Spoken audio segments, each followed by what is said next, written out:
오늘 해줄 이야기는 내가 택배회사에서 근무하면서 겪었던 일이야. 새벽에 로켓을 타고 온다는 택배회사에서 일을 한 적이 있어.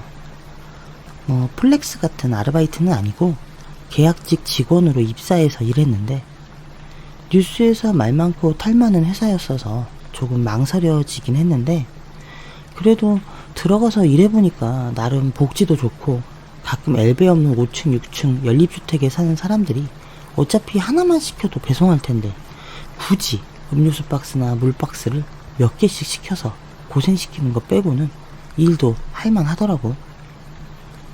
그렇게 재밌게 잘 다니다가 엘베 없는 6층에 음료수 26박스를 배송하고 허리를 다쳐서 일을 그만두게 되었고, 그로 인해 생계의 곤란함까지 갖게 되었던 적도 있었어. 이 이야기를 듣는 사람들은 제발 하루에 한 개씩만 시켜주길 부탁할게. 어차피 매일 가니까 괜찮잖아.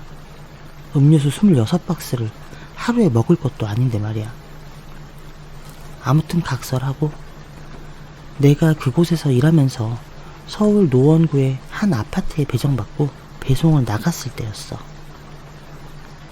캄캄한 밤의 아파트는 그래도 나름 늦게 자는 사람들이나 경비소장님들도 계시고 해서 그다지 어둡지는 않았어.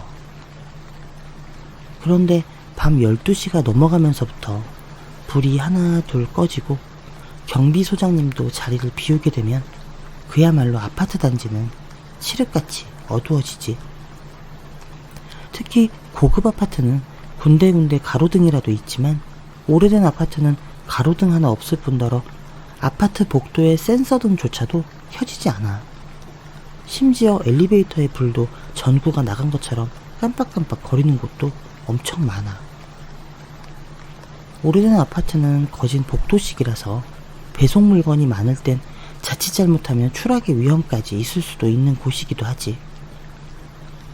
그날 내가 처음 배송 간 아파트는 복도식이 아닌 계단식 아파트였는데, 엘리베이터 문이 열리면 정면에 비상계단이 있고 양쪽으로 현관문이 있는, 층마다 두세 대가 살고 있는 그런 아파트였어.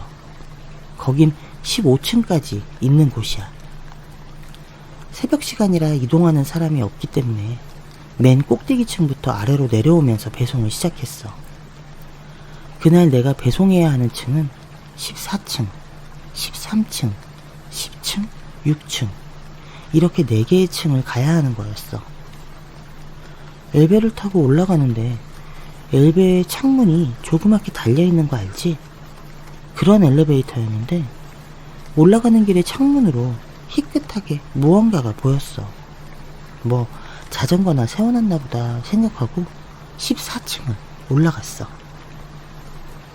내려서 물건을 배송하고 사진을 찍고 다시 엘베에 올랐어.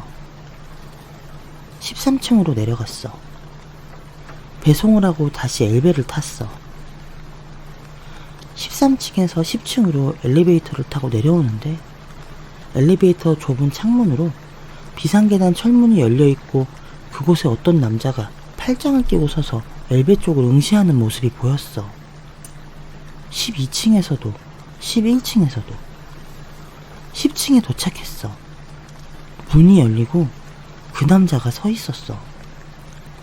좀 무섭기도 했는데 오늘 배송해야 할 물량이 있기 때문에 부랴부랴 배송하고 그 남자를 못 본 척하고 엘베에 올랐어. 그런데 6층으로 내려가는 동안 나는 층마다 내내 그 남자와 마주쳤어.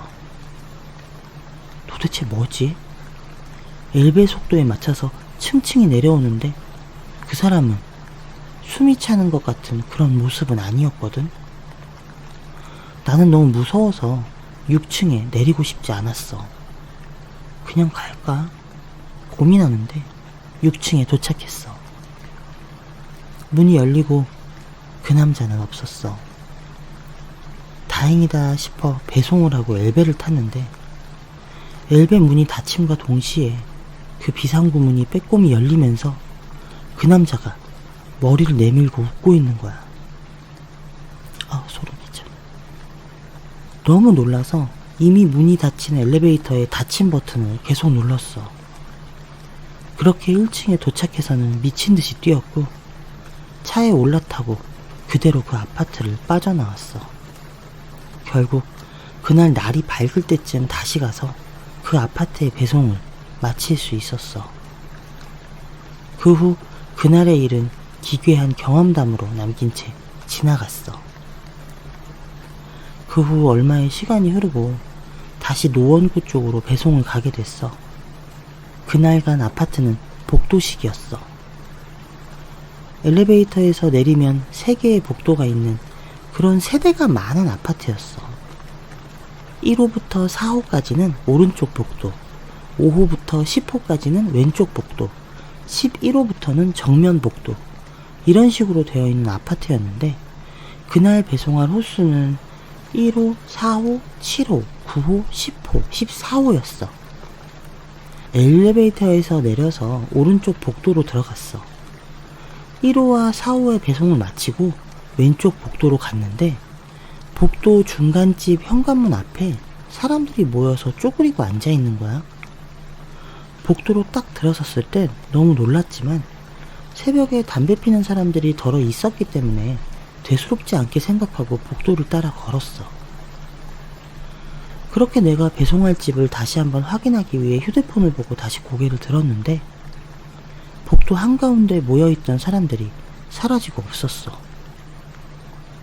복도에 물건을 내놓는 집들이 많다 보니까 내가 그런 물건을 보고 착각했나 보다 생각하고 7호와 9호, 10호의 물건을 내려놓고 뒤를 돌아 복도를 바라봤는데 그 중간쯤에 쪼그려 앉아있던 사람들이 전부 일어서서 그 현관문 쪽을 바라보고 있었어. 순간 나는 그 복도를 빠져나갈 용기가 나지 않았어. 어떡하지? 하다가 어쨌든 이곳에서 나가야 하니까 나는 후레쉬를 비춰봤어. 근데 아무것도 없어. 후레쉬를 치우니까 또 서 있어. 다시 비추면 없어. 와, 이건 뭐 에라 모르겠다 싶어서 막 뛰었어. 원래 새벽에 배송할 때 시끄럽게 뛰면 안 되는데 너무 무서워서 소리도 안 나오지만 으흐 하면서 막 뛰었어. 그냥. 그리고 하나만 배송하면 된다는 생각에 엘베 정면의 복도로 향했어.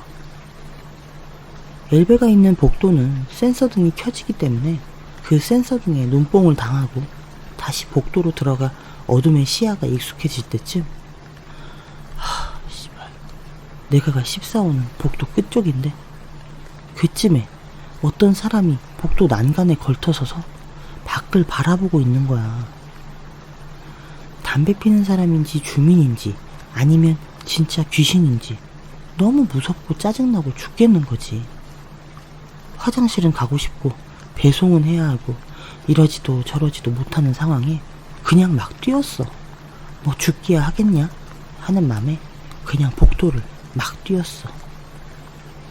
그리고 그 검은 사람의 옆을 지나 14호에 배송을 하고 못 본 척 해야 한다는 생각에 휴대폰만 바라보며 복도를 걸어 나오고 있는데 새벽에도 일을 하시네 하는 소리가 들리는 거야. 너무 놀라서 옆을 봤더니 할머니가 나에게 말을 거는 거였어. 그 복도 끝에 서 있던 정체가 할머니였던 거야. 그래서 네 하고 부랴부랴 복도를 나와서 뒤를 돌아봤는데 아무도 없었어. 집으로 들어갔다면 현관 도어락 소리라도 들려야 하는데 그 컴컴하고 고요한 아파트 복도에서는 그 어떤 소리도 들리지 않았어. 배송 일을 하면서 너무 놀라 오줌 지를 뻔한 적이 많았어.